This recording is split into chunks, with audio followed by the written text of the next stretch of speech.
2015 সালে বাংলাদেশের মংলা পোর্ট সেটা কিন্তু ভারতের কাছে তুলে দেওয়া হয়েছিল। এই যে কলকাতা, এটা হচ্ছে 80 kilometre from the Indian border. এই যে কলকাতা এবং তার পাশেই রয়েছে এই যে ইন্ডিয়ান বর্ডার। তারেক জিয়া প্রধানমন্ত্রী হয়ে এসেছেন মাত্র কয়েক মাস হলো, এরই মধ্যে সেই মংলা পোর্ট তুলে দেওয়া হয়েছে চীনের হাতে। ভারত যখন সমালোচনা করে তখন বুঝতে হবে বাংলাদেশ সঠিক পথেই আছে। এই জাজমেন্টের সত্যতা আজ প্রমাণিত। বাংলাদেশের মোংলা সমুদ্র বন্দর 2015 সাল থেকে ভারতের বিনিয়োগের আশায় ফাঁকা পড়েছিল। মোংলা বন্দরটি যতটা না ভারতের বিনিয়োগের জন্য ভারতকে দেয়া হয়েছিল, তার চেয়ে বেশি ভারতকে খুশি করতে দেয়া হয়েছিল। বিগত 10 বছরে ভারত মোংলায় একটি ইটও স্থাপন করতে পারেনি। বোঝাই যাচ্ছে ভারত এই মোংলা বন্দরকে বাংলাদেশ দখলের অংশ হিসেবে ব্যবহার করত। তারেক রহমান এবার পুরো খেলাটাই পাল্টে দিলেন। চীনকে মোংলার দায়িত্ব দেওয়ার মাধ্যমে বাংলাদেশের সামরিক শক্তি যেমন একদিকে বৃদ্ধি করেছেন, অন্যদিকে কলকাতাকে নজরের বাইরে যেতে দিচ্ছেন না। কলকাতা থেকে 80 কিলোমিটার দূরে মোংলায় হবে বাংলাদেশের মিসাইল কারখানা। এ নিয়ে কী বলছে পশ্চিমবাংলার মিডিয়া, আসুন তা দেখি। 2015 সালে বাংলাদেশের মংলা পোর্ট সেটা কিন্তু ভারতের কাছে তুলে দেওয়া হয়েছিল কি না, ওই এলাকার উন্নয়নের জন্য এবং বিভিন্ন রকমের কাজ করার জন্য। কিন্তু এবার যেটা হচ্ছে, তারেক জিয়া প্রধানমন্ত্রী হয়ে এসেছেন মাত্র কয়েক মাস হলো, এরই মধ্যে সেই মংলা পোর্ট তুলে দেওয়া হয়েছে চীনের হাতে। এবং এটা শুধুমাত্র যদি আমরা বাংলাদেশের আঙ্গিকে দেখি তাহলে কিন্তু ভুল হবে।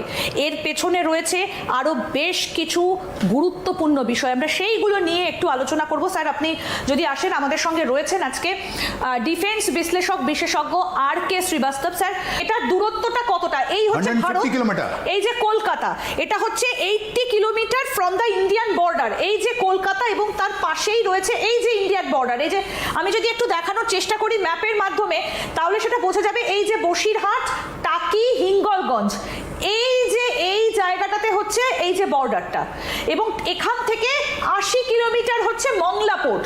এবার এখানে একটা অত্যন্ত গুরুত্বপূর্ণ বিষয় হচ্ছে মংলা পোর্ট বা এই জেলার এই যে জায়গাটা, বেশ কয়েকটা এই জায়গাতে একটা কমার্শিয়াল জোন তৈরির কথা চীনকে বলা হয়েছে। তবে এখানে আরেকটা গুরুত্বপূর্ণ বিষয় স্যার আপনি যদি একটু বলেন, যে শুধুমাত্র তো চীন এখানে কমার্শিয়াল একটা জোন বানাবেন বা পোর্টের নজরদারি করবেন না, এটা এই যে ইস্টার্ন কমান্ড যেটা ভারতের, যেটা এই যে বঙ্গোপসাগর সংলগ্ন যে জায়গাগুলোতে রয়েছে তার উপরে তো একটা নজরদারি চালাবে। খুব ভালো প্রশ্ন, খুব গুরুত্বপূর্ণ প্রশ্ন আপনি বলেছেন। কি মংলা থেকে যদি চাইনিজ প্রেজেন্স আছে তাহলে আমাদের কি বিপদ আছে? কোনো বিপদ নেই। 150 কিলোমিটার মংলা, এটা ডেড ইনভেস্টমেন্ট। চায়না এখানে আসলে ওরা বেড অ্যান্ড রোড ইনিশিয়েটিভ, ওরা তো ওখানে $6 বিলিয়ন এখন আবার ওকে লোন দিচ্ছে। জানেন, ওই ডেট ট্র্যাপ যেটা বলি আমরা, ওখানে ওদের ঋণ দিয়ে ওদের নিজের কাছে টানতে চায়। ওরা মংলা তো ডেভেলপ আমরা করতে পারিনি কেন? বিকজ আমরা জানতাম ওখান থেকে কোনো স্পিন অফ নেই, ওখান থেকে কোনো আমাদের লাভ হবে না। অ্যাজ এ ইন্ডিয়ান বিজনেসম্যান আমরা ওটা ছেড়ে চলে এসেছিলাম, to be very honest with you. আর আজকে যখন চায়না ওখানে গেছে, এটা ট্রেড অফ বলা হচ্ছে। ট্রেড অফ মানে কি?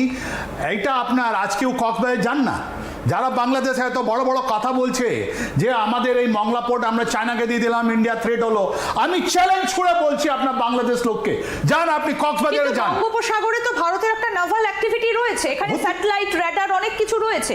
তাহলে তো চীন সরাসরি বাংলায় বসেই হলদিয়া বা কলকাতা পোর্টের উপর নজরদারি চালাবে। ওদের কাছে যে লং রেঞ্জ রাডার আছে, ওরা তো লং রেঞ্জ রাডার, আমাদের কাছে যে কাউন্টার ইলেকট্রনিক মেজার আছে আমরা ওটা করব, ওর মধ্যে কোনো সন্দেহ নেই। মংলা হলে আমাদের কোনো তফাৎ হয় না। আমি তো চ্যালেঞ্জ করে বলছি বাংলাদেশকে, যদি ওদের ক্ষমতা থাকে, যারা আপনার মিডিয়াতে এত অ্যাক্টিভ আছে, যান না কক্সবাজারে, মানুষকে দেখিয়ে দিন ওখানে এখন কারা আছে চায়না জায়গা। মোংলা বন্দরের অর্থনৈতিক অঞ্চল চীনের হাতে যাওয়ায় পশ্চিমবাংলার মিডিয়া ভয় পাচ্ছে কয়েকটি কারণে। প্রথম কারণ, বাংলাদেশের মোংলা তাদের হাতছাড়া হয়ে গিয়েছে। আর দ্বিতীয় এবং প্রধান কারণটি হলো বাংলাদেশ এখানে মিসাইল সহ বিভিন্ন হাতিয়ার তৈরির কারখানা স্থাপন করবে। এতদিন আমরা বাংলাদেশের মানুষ দেখেছি ভারত তাদের মিসাইল পরীক্ষা করেছে এবং এর আলো বাংলাদেশের আকাশেও দেখা যেত। এবার কলকাতার জনগণও তাদের বাসায় বসে 80 কিলোমিটার দূরে বাংলাদেশের মিসাইলের গর্জন শুনবে। শুধু মোংলা নয়, বাংলাদেশের সকল প্রকল্প থেকে ভারতকে বের করে দেওয়ার দাবি আমাদের। একমত হলে কমেন্ট বক্সে ইয়েস লিখে জানিয়ে দিন আমাদের। সেই সাথে ভিডিও শেয়ার করে দেখার সুযোগ করে দিন আপনার বন্ধুদের। পরবর্তী ভিডিও দেখার আমন্ত্রণ জানিয়ে বিদায় নিচ্ছি আজ। আল্লাহ হাফেজ।